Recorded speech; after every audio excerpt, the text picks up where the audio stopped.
Brett, firstly, thanks for coming in on a early Saturday morning. How's your off-season going? By the way, very early. How's your off-season going? It's going good. Look, it's been a little bit more stressful than normal because obviously I think everyone's aware that there's quite a few ins and outs, so we're sort of preparing for a lot of change. So it's been a little bit more stressful than normal, but it was what we was expected. I think the transition period at the end of the season has really helped that.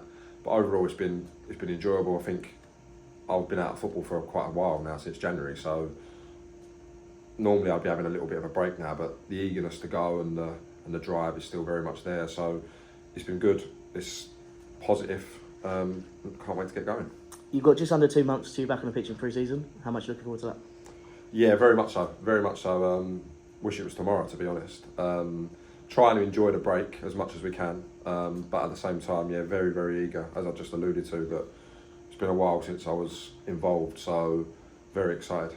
There's been a lot of posts on social media, players leaving, players posting their highlight clips and all different bits of that you see every year at this time of the year.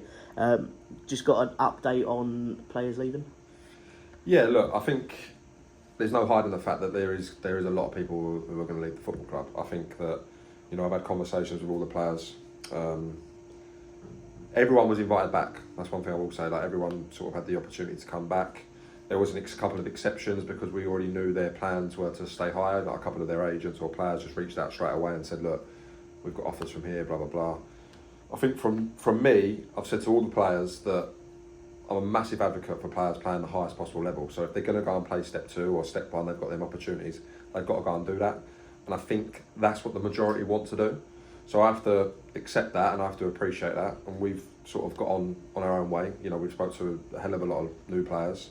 But then over the last 48 hours, 72 hours, quite a few of the existing players have now sort of come back to light. So maybe a few may stay that you didn't expect, but we'll have to see how that plans out over the next couple of weeks. And then going the opposite end, players coming in, how hard is it to sort of bring players in where the level we've gone into now, registration don't open to a certain date and during June you can't play or sign anyone? How's that looking? Yeah, look, you just said it is difficult because obviously you can't really announce anyone, and unfortunately for everyone at Aveley, you're going to see a lot of people going out and maybe not so much coming in. What I can say is that we think that we've probably agreed terms with 11 or 12 already. So that's without potential a few staying, and that's without a lot more conversations to have. Now, look, for me, if someone gives me their word they're going to sign, that's good enough. That's not how non-league works, unfortunately. Until they're here, they're not here. So, yeah. But it's been difficult because you also want to give players a period of time to relax and go on holiday. We're not in a position to do that, and you know, I've had to start every conversation with almost an apology of how eagerness we've been when we're talking to new players. I need to respect the fact that they do need a break. Wherever they've been, it's been a long season, it's been a hard season, everyone needs to turn off for a couple of weeks. But, you know, Aveley Football Club comes first, and we're under pressure to get people in the building, so we've had to act a lot earlier. To be honest, 90% of the people that we've spoke to have been very, very happy with speaking straight away. We've had 7 or 8 players come down here already over the last week to see the facility and have conversations with me, and we're really, really optimistic. As I said, we've got a lot that we feel that are over the line. We've got obviously a few people that maybe, again, waiting for that, maybe the next level up, which I sort of appreciate. But I'm also delighted with the amount of players that have actually reached out to us. I mean, I reckon we could get on the field tomorrow, a team competitive of players that have just reached out to me in the last week or so. So we're very optimistic. We'll have a very decent side next year. Yeah. Sort of like a brief overview, but like I say, you can't really sign anyone now. How do you sort of, I guess, keep players interested to come over where you've got that period where you can't really do anything? Well, I think for me, and I think everyone will learn this, but like, football is just everything. So I don't really ever do turn off. So I can be a bit of a pest. I'll be a bit of a pest with the players. I'll be constantly monitoring them and constantly getting in their ears, especially the ones that are maybe like, oh, should I go here? Should I go there? Yeah. And to be honest, the sort of people that we want in the building are ones that are obsessed with football and want to be here for the right reason. So it's not too difficult. It's not too difficult. Like, I've got my own holiday sort of planned over the next couple of weeks. Well, I wouldn't say it was a holiday, but going to Bilbao for the final. Yeah. And that'll be probably the only time where I try and switch off a little bit. But players at this level, they love football. They want to be wanted. They want to be loved. They want to be badgered.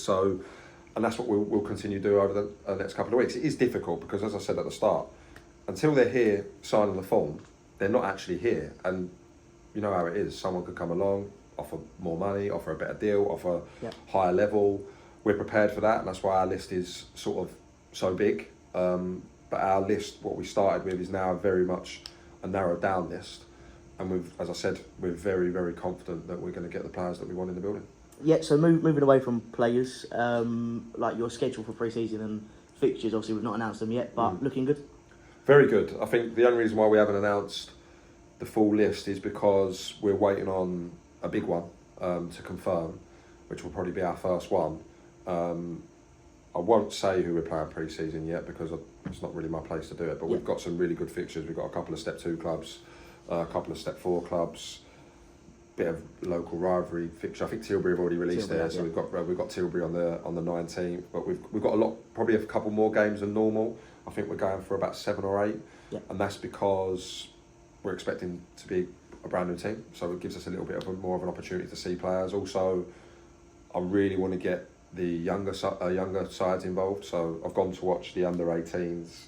I know the under 23s have done well. I know everyone's done well, quite frankly, so we're going to invite quite a few of them players in to be in and around it and integrate, and hopefully a couple of them are going to be involved with the first team next year as well. So there's a couple of fixtures that we'll probably predominantly go with the younger lads. I don't like the word trialist in terms of the others, but there will be people invited pre-season who have sent over their CVs who we like the look of. You might get a gem, you might not. It is that season where everyone's trying to get everyone out, so we understand that. And we've not said no to anyone. We're not going to say no to anyone. I think everyone deserves an opportunity. So pre-season is going to be stacked. It's going to be quite full on, a bit more full on to what I'm used to, and probably what the club are used to as well. But very exciting, especially with the standard of fixtures that we got. Yeah, and you've already answered this one, but Bilbao.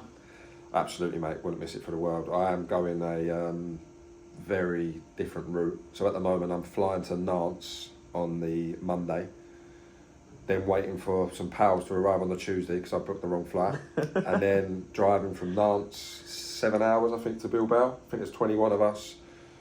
Staying actually in San Sebastian, which is about an hour away, which I didn't know. I normally just follow the crowd with them sort of things, but I got the flight wrong. And now, actually, to be fair, a couple of my friends who don't normally go have come out of the woodwork, and we're thinking about driving. So, not sure how or how long I'm going to be there for, but I am going. Weeks booked off work. Probably going to end out there Monday, come back sort of Friday. Don't know what sort of state I'll be in. To be fair, if we lose, I'll be back Wednesday night. Prediction for it? 1-0 Man United. Perfect. Thanks for coming in, mate. Top man.